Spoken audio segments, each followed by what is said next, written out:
Hey everyone, Amanda here, and tonight I am redoing my money bowl for April.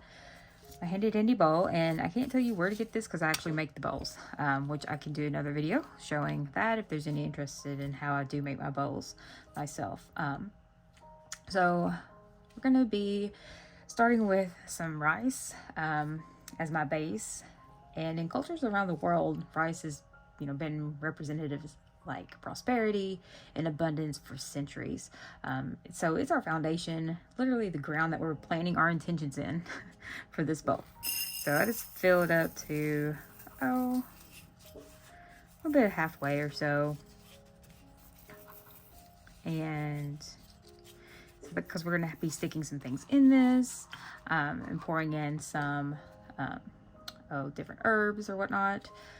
So got our rice in, and then we'll start with some of the different herbs. So I always put some basil in, and I do apologize if you hear my dog barking in the background.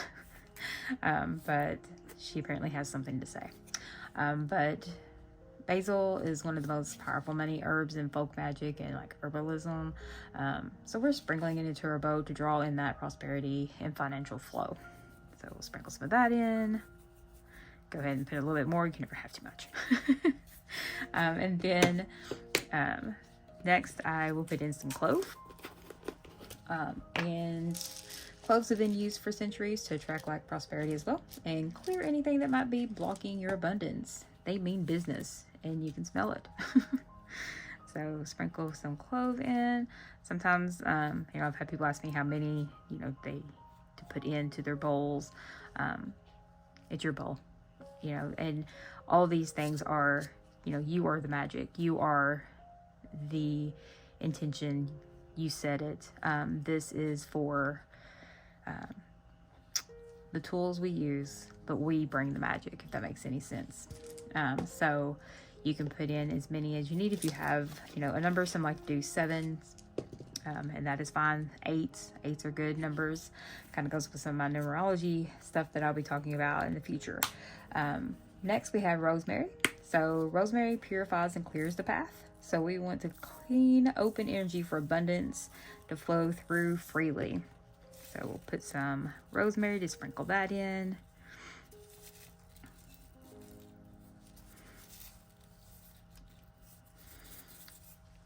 Next I have some sea salt. It's natural sea salt. I just went ahead and had it in my little jar here. Or took it out of the jar, I guess you could say. So sprinkle that in. Salt protects and purifies our intention. Nothing getting in here that isn't aligned with our highest good. That is the intent.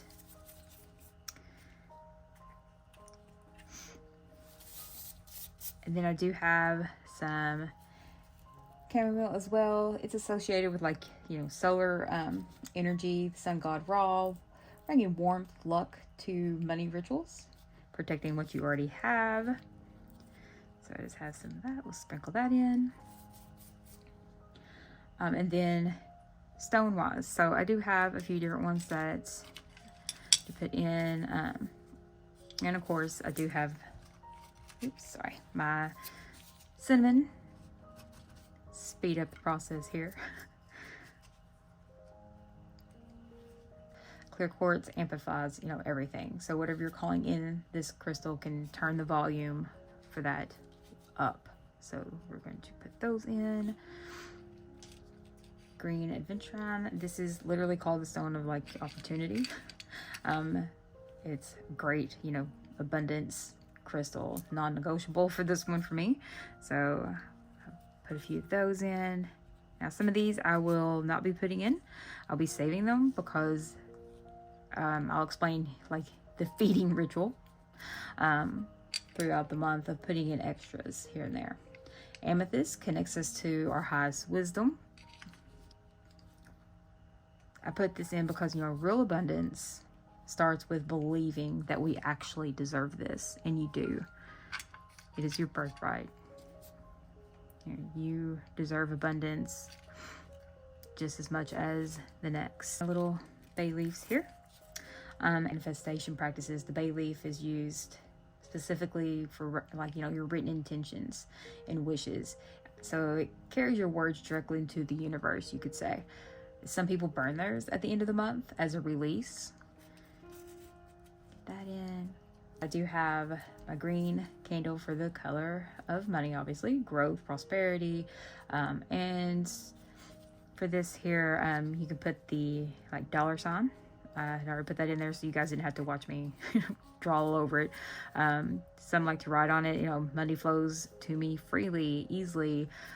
The like ancient rune, you can put that on for abundance and wealth, and the symbol for like Jupiter. Some put that on as Jupiter is the planet of abundance and expansion. And you know, it's your specific intention into this candle. You know, the universe needs a clear order. You know, when you go into a restaurant, you don't just say, hey, bring me food, you know, so give it an order where it won't exactly know what it is that you are calling in. And the coins in the dollar bill. So we're calling in some real money. So we use real money. So you roll your bill up, you know, tuck it in, add your coins in, show the universe you are making, you know, serious business. So put your dollar in. I got some quarters here. But you can use, you know, anything you got on hand. And put those in with the candle. I do have some oils here. So I already have my little mixture together. And what this is for is dressing the green candle. So we anoint the candle with abundance oil from base to tip. You can make an abundance oil, which I can, you know, put up a video showing like make the oils. This is a kind of quick put together all that abundance towards you as we're calling it into us, right? I like to put my candle just right in the center, and of course, make sure you don't just leave your candle burning by itself. Some like to burn the candle, you know, and say a little something with it. Others, I know, will, you know, burn the candle all the way down. You can say your intention out loud. Don't whisper it. You want to claim it. Something like, I'll say, you know, I call in abundant financial flow for April. Money comes to me easily and frequently. I am open and ready to receive. Say it like it's already done, because energetically, it is. So say it like you mean it. And again, you know, give the universe an order. Like I said, we don't just go into a restaurant and be like, oh, hey, I, you know, really want some food, and not give an order of what that food may be. And then the feeding ritual I was talking about earlier. So here's what really makes it different from just a pretty bowl, right? So you come back to it every few days, especially, you know, maybe on Fridays that are like ruled by the Venus, the planet of love and abundance. You know, you feed your bowl. Doesn't have to be on Fridays, but it can be, you know, just come back to it every few days. Feed your bowl. You sprinkle a few more herbs, you know, sprinkle a little bit more salt into it. I'm going to put a little bit more salt into mine right now to protect it from, you know, any negative energies or frequencies, lower vibrations. But, you know, add in that extra crystal, add in some extra rosemary or basil. Keep the energy alive and active all month long.